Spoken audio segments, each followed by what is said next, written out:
Jai Shri Ram, Jai Shri Krishna, Jai Shri Lakshmi Narasimha.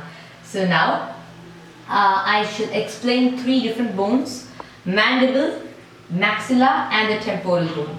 So these three bones are very important, and the mandible of them is the strongest. Oh, okay. So you have drawn an old hag to show that. This is not an old hag. This is the skull. Everybody looks like that inside. So the mandible is the jaw bone, the lower jaw, and the lower jaw is the strongest bone of our facial skeleton. So when I say facial skeleton, I mean only the face, that is the zygomatic bone, the temporal bone, the part of the temporal bone, the nasal bone, etc. So here the mandible is the strongest, and let's see the mandible first. We're going to see the mandible, the maxilla. The maxilla is the upper jaw, two halves of the upper jaw, 1 and 2. And the temporal bone is on two sides of the ear openings, and it extends to the base of the skull and has a small, has a long process. It's called the styloid process that comes from it. So that is how these three bones are present. I shall explain each one of them, and for more information related to the temporal bone, which is related to the ear, you can watch my video on the middle ear cavity and the internal ear cavity and the external ear. So let us begin with the mandible. Here is the mandible. This is the structure of the mandible. We are seeing the supero-anterior surface of the mandible bone, and you have the pterygoid fossa here. You have the pterygoid fossa here. You have the head of the mandible. This is called the head of the mandible. It's a slightly rounded thing, and I've shown it curved here. It's supposed to be rounded there. And this is the coronoid process on two sides. You have a coronoid process here and a coronoid process here.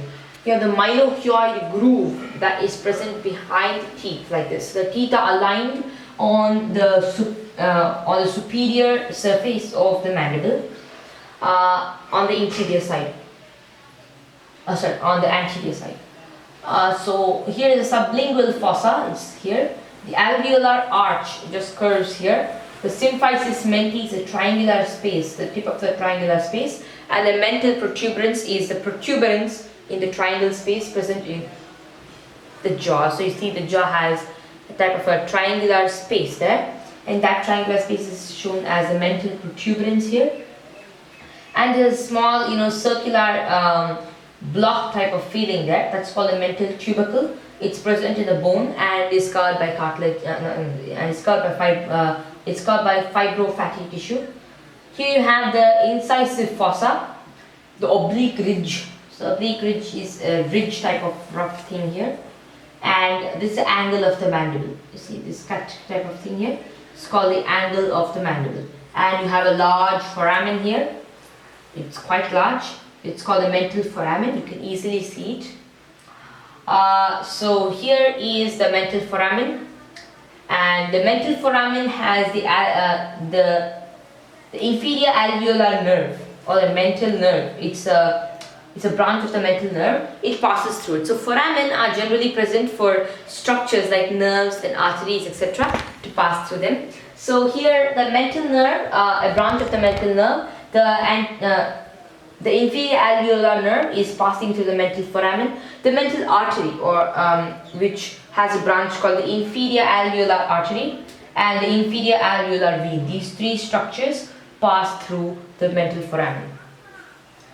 We have one more. This is called the mandibular foramen. The mandibular foramen is another hole, and the mandibular foramen has three more structures.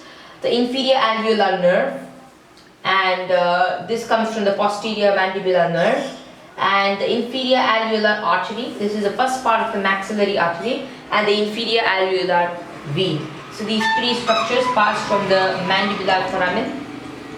And now I shall explain the mandible in a different way. So mandible has basically three parts only.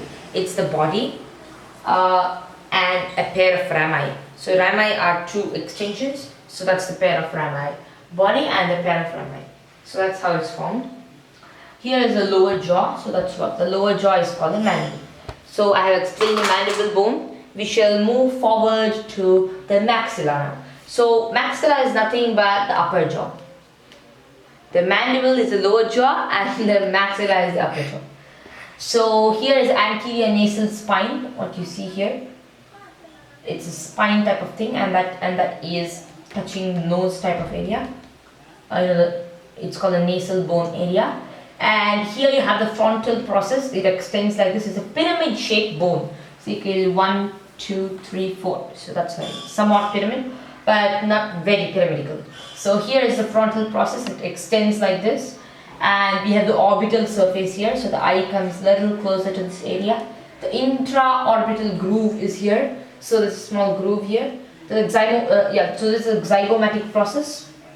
The zygomatic process is there here. So it has these processes: frontal, zygomatic, alveolar, and these are the 3 ones: frontal, zygomatic, and alveolar process. And there's one more that is shown in this area. It's called the palatine process. The palatine process extends like this. The frontal process extends this way, and this is called the incisive fossa. It's somewhat long and it has a hole at the end, somewhat old type. It's just a curvature. This is the canine eminence, because there are canine tooth, you have canine eminence there. It looks like a canine tooth. So this is the alveolar process. It extends this way. The frontal process extends this way. The zygomatic process extends this way. So this is how these 3 are. The palatine process extends this way. So this is how the maxilla looks. And now we are seeing the right maxilla and the medial view of it. Medial is towards the body. So this is a palatine process. This is the incisive canal, as seen here. This is the incisive fossa, the incisive canal. And this is the frontal process. So this is the maxillary air sinus. It has a few sinuses basically. And this is one of the sinus of that. And there's a greater palatine groove. There's a groove here. So this is a medial view of the right maxilla from the inside of the palatal cheek. So if you see from the inside here, then you can see the medial view of it. So towards the body, from this way, from the palatine side of the cheek. So this is how it looks from there. So now we're going to the next bone. Actually, these are arranged on 2 sides of the upper jaw, 1 and 2, right and left. Now we're going to see the temporal bone. The temporal bone is a very important bone. It has connections with our ear, and the ear is a very important organ of hearing, and so are these 2 bones, the jaws that we saw now.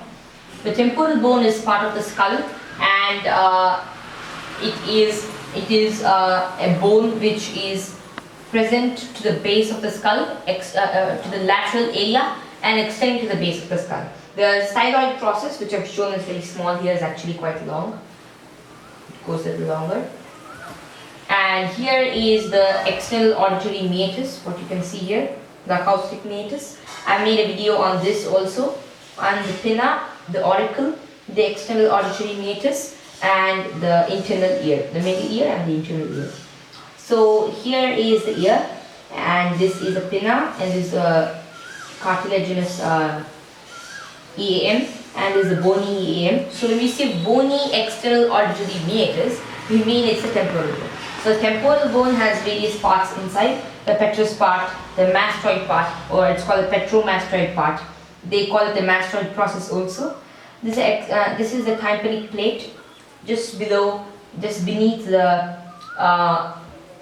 hole, the external auditory meatus. We have the tympanic plate. The so we call this the supramastoid crest here, and there's a higher area here, somewhere here. You can see I've shown 2 arrows. So it extends laterally here.